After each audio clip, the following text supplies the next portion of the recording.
Bonjour à tous, j'espère que vous allez bien. Bonjour chers enfants, bonjour chers parents, j'espère que vous êtes OK, que vous avez la forme, que vous avez la patate. C'est très important. Alors, aujourd'hui, je vous apporte un très beau thème. Ça va vous ouvrir les yeux sur les types d'éducation. Alors, aujourd'hui, on va parler de l'éducation autoritaire et l'éducation autoritative. Et oui, il y a deux sortes d'éducation. Souvent, on a tendance à les confondre. L'éducation autoritaire et l'éducation autoritative. On sait tous éduquer un enfant, ce n'est pas seulement lui apprendre à obéir, à respecter les autres, mais aussi lui apprendre à devenir un adulte solide, respectueux, fort, équilibré et responsable. Aujourd'hui, nous allons faire la différence entre deux formes d'éducation que l'on confond souvent, qui est l'éducation autoritaire et l'éducation autoritative. Deux mots qui se ressemblent, certes, mais dont les effets sur les enfants sont profondément différents, totalement différents. Vous allez voir avec moi. On va prendre l'exemple pour les règles. Exemple numéro 1 pour l'éducation autoritative. Il faut savoir que dans une éducation autoritative, les règles sont claires et équilibrées. L'enfant sait ce qui est attendu à lui et pourquoi. Je vais reprendre pour vous. Dans une éducation autoritative, les règles sont claires et équilibrées. L'enfant normalement sait ce qui est attendu à lui et pourquoi. Il sait ce qu'il ne doit pas faire et pourquoi il ne doit pas faire cette chose-là. L'enfant sait aussi que les règles servent de repère, mais pas de menace. Ça, c'est pour l'éducation autoritative. L'enfant sait ce qu'il ne doit pas faire. Il sait s'il fait quelque chose, ce qu'il attend. Les règles servent de repère, mais pas de menace. Maintenant, que disent les spécialistes à propos de l'éducation autoritative? Les enfants ont besoin de cadres sécurisants, des règles cohérentes réduisent l'anxiété et favorisent le sentiment de sécurité. C'est ce que disent les spécialistes concernant l'éducation autoritative. Tandis que dans l'éducation autoritaire, les règles sont imposées et sans explication. Voilà, je te dis de faire ça. T'as pas à répliquer, t'as pas à me poser de questions. Je te dis de ne pas faire ci, de ne pas faire ça, sans explication. Je te dis que ça, c'est mauvais. Je te dis que c'est mauvais, mais je te dis pas pourquoi c'est mauvais. Je te dis que c'est dangereux, mais je te dis pas pourquoi c'est dangereux. Vous exercez votre autorité sur l'enfant. C'est pas bien, c'est pas sain. Dans l'éducation autoritaire, l'enfant doit vous obéir sans rien comprendre. Je te dis quelque chose, tu n'as pas à comprendre, tu n'as pas à me poser de questions, tu obéis. Et là, si vous voyez bien, la règle devient un outil de domination plutôt qu'un repère éducatif. Et là, si vous voyez bien, l'enfant va vous obéir par peur et non par compréhension. L'enfant vous obéit parce qu'il a peur d'être puni, il a peur d'être fouetté et tout le tralala. Mais il ne comprend rien dans ce que vous lui dites de ne pas faire. Il ne le fait pas juste par peur d'être puni. C'est tout. Numéro 2, les conséquences des actions. Dans l'éducation autoritative, les conséquences sont justes, proportionnées et liées au comportement. Donc, si je te punis, c'est parce que tu as fait telle ou telle chose. Si je te prive de ta tablette, c'est parce que tu as fait telle ou telle chose. Par contre, avant, tu savais que tu ne devrais pas faire ça. C'est ça le règlement. Mais tu le fais. Alors là, tu dois être puni. Là, on cherche à corriger l'enfant, mais pas à l'humilier. On corrige parce qu'il y a les règlements sont là.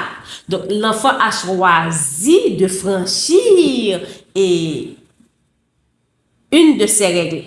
Donc, là, l'enfant doit être puni parce que c'est ce que disent les règlements.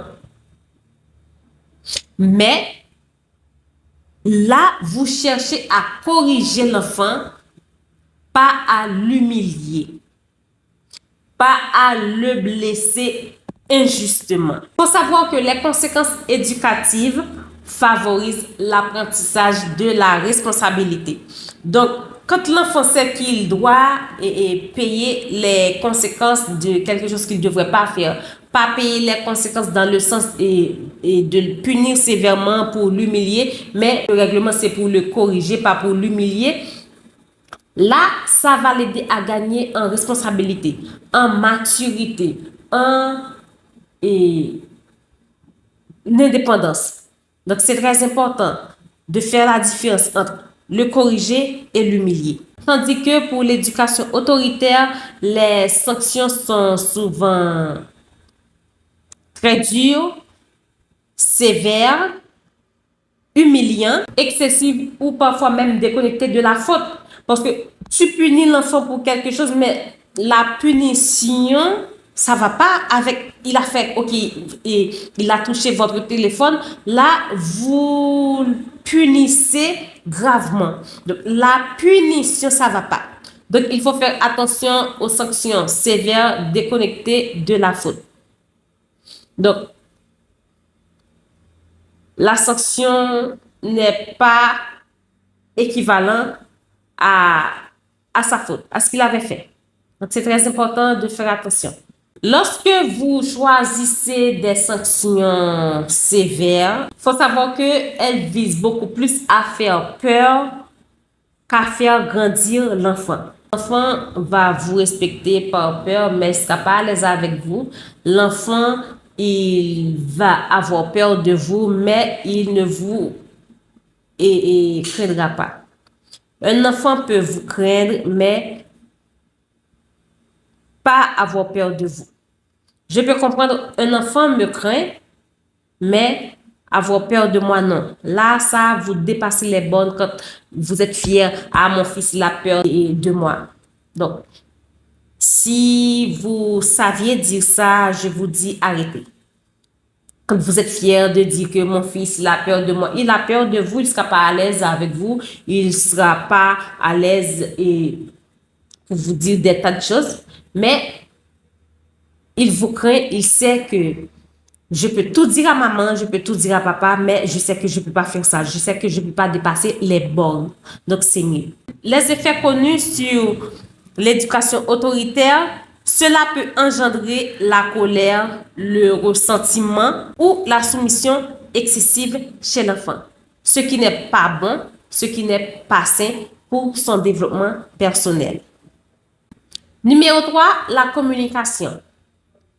On va prendre la communication autoritative et la communication autoritaire. Dans la communication autoritative, il existe un dialogue ouvert entre l'enfant et le parent. L'enfant, il est ouvert, il est à l'aise pour vous poser les questions qui lui trottent dans la tête. Il est à l'aise pour vous dire ce qui va, ce qui ne va pas. Il est à l'aise pour vous poser aussi des questions à propos de vous lorsque vous étiez petit ou lorsque vous étiez en couple avec maman ou papa et tout le tralala. L'enfant peut s'exprimer, poser des questions et dire ce qu'il ressent sans problème, sans avoir peur d'être jugé, puni, fouetté, humilié, tout ce que vous voulez. Les scientifiques disent qu'une communication ouverte avec votre enfant développe l'intelligence émotionnelle. Alors, si vous voulez que l'intelligence émotionnelle de votre enfant ne soit pas refoulée, mais développée, alors favorisez la communication ouverte, la communication saine, la communication sans peur, c'est mieux. Maintenant, là, je vais vous parler de la communication autoritaire. Dans la communication autoritaire, il y a peu de dialogue ou pas de dialogue du tout. Donc, c'est fais ça, fais ça, fais ça, fais ça, pas de dialogue. Non, non, zéro dialogue. Ça, c'est la communication autoritaire chez le parent et l'enfant. Dans la communication autoritaire, la parole de l'enfant est souvent ignorée et minimisée, ce qui n'est pas bon du tout pour son développement personnel. Lorsqu'il sera adulte demain, il va avoir peur de parler, de dire ce qu'il ressent, de donner son avis, parce que dans sa tête, il va dire qu'on va m'ignorer. Dans sa tête, il va dire qu'on va minimiser et, par exemple, ma question ou ma réponse ou mon idée et tout le tralala. Donc, mieux vous favoriser la communication autoritative. L'enfant a droit de donner son avis, de poser des questions, une communication ouverte et tout le tralala, que la communication autoritaire où vous ignorez l'idée, le dialogue, les paroles de l'enfant, où vous minimisez tout ce qu'il vous dit. C'est pas bien, c'est pas sain. Ça va avoir quoi comme conséquence émotionnelle chez l'enfant lorsque vous adoptez la communication autoritaire? Eh bien, l'enfant apprend à se taire. Je viens de le dire. Il ne va pas parler, il ne va pas donner son avis, poser des questions et tout le tralala. L'enfant va apprendre qu'à se taire plutôt qu'à comprendre ses émotions. Donc, le fait qu'il va refouler ses émotions, il ne va pas comprendre les émotions, que ce soit la peur, la joie, la tristesse et tout le tralala, et les émotions. Donc, je crois que je parle souvent des émotions. Il va les refouler. Donc là, vous faites du mal à votre enfant. C'est pas bien, c'est pas sain. Quatrième chose, le respect vers la soumission. Le respect vers la soumission. Dans l'éducation autoritative, l'accent est plutôt mis sur le respect et l'autodiscipline. Donc, tu te respectes, tu me respectes, tu respectes les autres et tu es discipliné. Donc, c'est mieux. Dans l'éducation autoritative, c'est comme ça. L'enfant apprend à se réguler lui-même. Ça, c'est ça l'éducation autoritative. Il se respecte, il me respecte, il respecte les autres, sans compter l'autodiscipline. L'enfant apprend à se réguler lui-même.